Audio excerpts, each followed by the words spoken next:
बिस्मिल्लाहिर्रहमानिर्रहीम। आज मैं आपको बताऊंगी कि आपने प्रिपरेशन कैसे करनी है। इस टाइम जो मैंने बुक ओपन की हुई है ये फ़र्स्ट ईयर की केमिस्ट्री की किताब है। इसमें आपने पढ़ना किस तरीके से है और कैसे आपने प्रिपरेशन करनी है जो आपके रिटन एग्ज़ाम के लिए काम आएगी। सबसे पहले जो एटम दिया हुआ है ना, एटम का आपको पता होना चाहिए कि एटम, मॉलिक्यूल्स और आयंस में क्या फ़र्क है, मॉलिक्यूलर आयंस में क्या फ़र्क है। अगर आपको एटम, मॉलिक्यूलर आयंस, रेडिकल्स ये दिए हुए हैं तो आपको इसकी आइडेंटिफिकेशन आनी चाहिए, ठीक है। और एटम की हिस्ट्री के बारे में इस एज सच कोई बात नहीं है किस वर्ड से डिराइव हुआ था। वैसे तो ये भी जो है एटमॉस वर्ड से डिराइव हुआ था, तो लेकिन ये है कि ये क्वेश्चन कम ही आते हैं ना कि इसका वो क्या है, ओरिजिन क्या है। बेसिकली कंसेप्चुअल क्वेश्चन आते हैं। फॉर एग्जांपल ऐसा क्वेश्चन आ सकता है कि आपको कोई भी एलिमेंट बताया हुआ है। फॉर एग्जांपल हमारा आया हुआ था कि एक एलिमेंट्स के बारे में पूरी डिटेल बताई हुई थी और उसके न्यूट्रॉन नंबर पूछे हुए थे, जबकि उसका एटॉमिक मास और एटॉमिक नंबर दिया हुआ था। अब एटॉमिक मास में से एटॉमिक नंबर को माइनस करेंगे तो नंबर ऑफ़ न्यूट्रॉन आ जाएगा।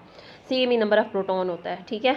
तो अब आपकी बात आ गई आगे जी, न्यूट्रॉन नंबर पूछा हुआ था। आगे इसके अलावा डाल्टन्स थ्योरी क्या थी ये आपको पता होनी चाहिए कि डाल्टन्स ने क्या पोस्टुलेट जो है ना प्रेजेंट किए थे। फिर लॉ ऑफ डेफिनेट प्रोपोर्शन क्या होता है ये आपको पता होना चाहिए, इसकी definition.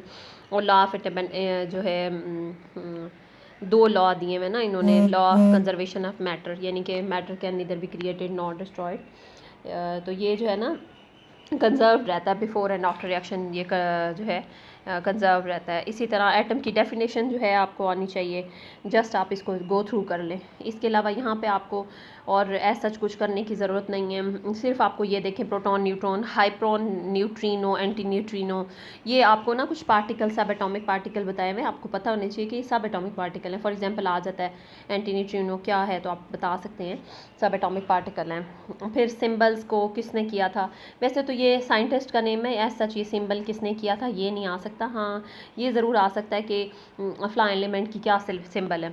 Evidence of atom, atom के एविडेंस जो है वो किस से डिटर्मिन किए जाते हैं। विजिबल लाइट जो है इसको नहीं देख सकती, रीज़न क्या है कि बहुत छोटा साइज़ है ना, तो आप इलेक्ट्रॉन माइक्रोस्कोप यूज़ करते हैं और इलेक्ट्रॉन माइक्रोस्कोप में बीम ऑफ इलेक्ट्रॉन यूज़ होती है।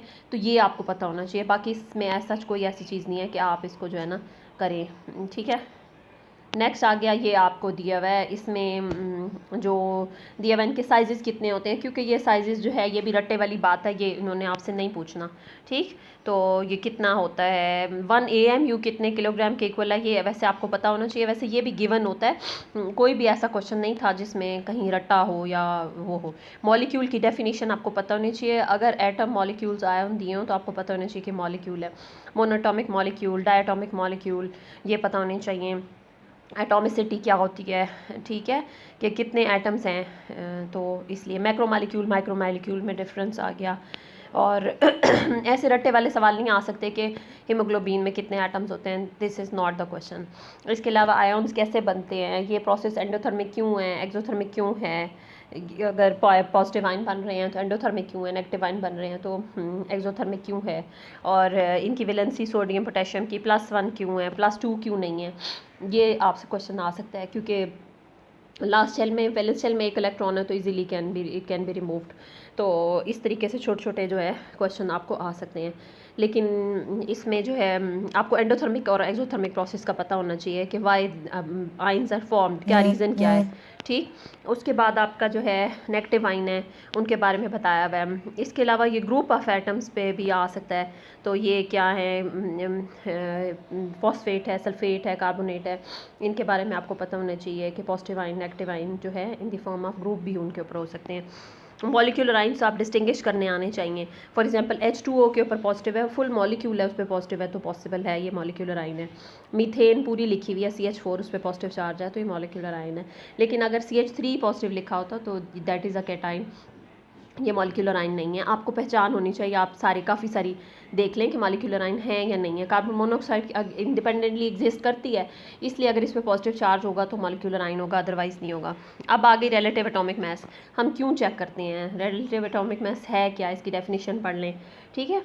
कार्बन के साथ कंपेयर करके हम चेक करते हैं कि 1/12 था कार्बन। और कार्बन क्यों लिया है, बिकॉज हाइड्रोजन पहले लिया था तो वो जो है कंपैरिजन के लिए हाइड्रोजन बहुत छोटे साइज़ का होता है और कार्बन बहुत ज़्यादा एलिमेंट में है, अबंडेंट है और इजीली अवेलेबल है, तो इस वजह से कार्बन का 12 आइसोटोप वाले को हम लेते हैं।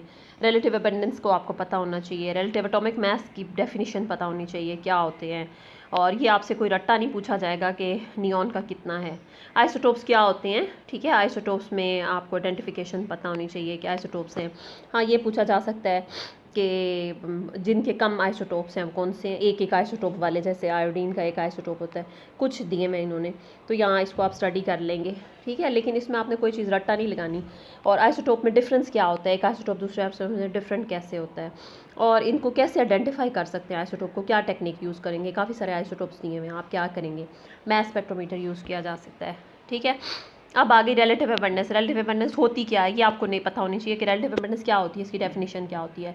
अब इसमें जो है दिए हुए हैं तो आपको पता होना चाहिए, फ़र्ज़ किया 99.096 दी हुई है और 0.15 दिया है, कौन रिलेटिवली अबंडेंस किसकी ज़्यादा है, तो डेफिनेटली प्रोटियम की, ड्यूटियम कम है, ट्यूटियम है दिया ही नहीं है हमारे नेचुरल अबंडेंस में, क्योंकि वो लोअर एटमॉस्फेयर में हमारे होता ही नहीं है, वो सन में और इसमें होता है। क्लोराइन जो है, इसी तरह सल्फ़र हैं, इनके कितने जो है आइसोटोप्स हैं और इसमें क्या क्या रिलेटिव अबंडेंस है, ठीक, ये आपने पढ़ लेना है।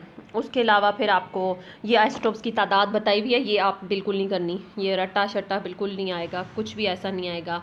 अच्छा, और आर्टिफिशियल डिसइंटीग्रेशन आपको पता होनी चाहिए कि ये आइसोटोप जो हैं रेडियो एक्टिव वो क्या होते हैं, वो क्यों टूट जाते हैं, क्या रीज़न होती है, अनस्टेबल होते हैं, उनमें कौन सी रेडिएशंस इमिट होती हैं। अब आप कैसे मेजर करते हैं, मैस स्पेक्ट्रोमेट्री क्या प्रोसेस है, इस पूरे प्रोसेस को आपको जानना चाहिए। क्यों वोलेटाइलाइज करते हैं, गैस होगी तो एसएच होगी, सॉलिड लिक्विड को हम वेपर फॉर्म में लेके आते हैं, कैसे लेके आते हैं, bye lowering pressure, by heating.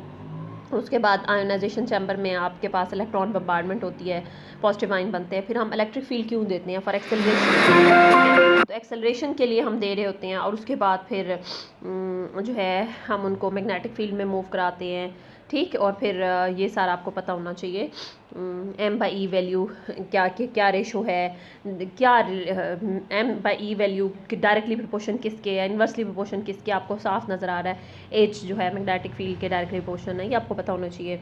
और अगर आयंस जो है उनके साइज़ हायर मोटे होंगे, यानी कि हेल्दी आयंस हैं, हायर मोलर मास वाले हैं, तो वो कैसे मूव करेंगे, किसका पाथवे कम होगा, किसका पाथवे ज़्यादा होगा, कैसे बेंड करेंगे। जो स्ट्रक्चर है इसमें बेंड कर रही है ना, अगर फ़र्ज़ किया ये इमेज ही आ जाए और आपसे कहें कि हायर मोलर मास वाला पहले फॉल करेगा या लोअर वाला, तो आपको पता होना चाहिए। और फिर इलेक्ट्रिक फील्ड क्यों दी जाती है, मैग्नेटिक फील्ड क्यों दी जाती है, इलेक्ट्रॉन से क्यों बम्बार्डमेंट करते हैं, और इसको विजिबल रेडिएशन से क्यों नहीं बम्बार्ड कर रहे होते, या इलेक्ट्रोमैग्नेटिक रेडिएशन से, और इलेक्ट्रॉन बीम, और इसको स्पेक्ट्रोमीट्री कहा जाता है, ठीक है। स्पेक्ट्रोस्कोपी नहीं कहा जाता, मैस स्पेक्ट्रोस्कोपी क्यों नहीं कहा जाता, इसलिए कि इसमें इलेक्ट्रोमैग्नेटिक रेडिएशन यूज़ नहीं हो रही है, इलेक्ट्रॉन बीम यूज़ हो रही है, ये आपको पता होना चाहिए, ठीक है।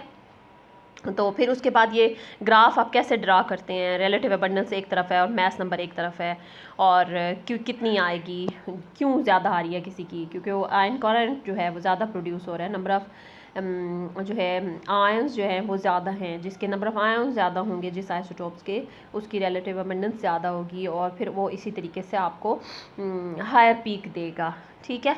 तो ये आपके जो है मैसेज है, और ये आपको एंड मेथड दिए हुए, how can you separate isotope, इनको अच्छी तरह याद कर लेंगे आप, कैसे गैसियस डिफ्यूजन क्या होता है, thermal diffusion, distillation, ultra centrifugation, electromagnetic separation और लेज़र सेपरेशन, थोड़ा थोड़ा देख लें कि ये कैसे इनको सेपरेट किया जाता है, ये टेक्निक्स हैं, ठीक है। सिर्फ आपने जनरल पढ़ना है, आपको ये बात समझ आ रही है ना कि आपने कोई ऐसी चीज़ नहीं करनी है जिसमें कोई मेमोरी वाला काम हो रहा है, तो बस सिर्फ आपने समझना है, समझ के आगे चलना है, ठीक है। और इसी को आपने आए MCQs इसी टाइप के आएंगे इंशाल्लाह, आगे मैं आपको फिर बताती हूँ नेक्स्ट लेक्चर में।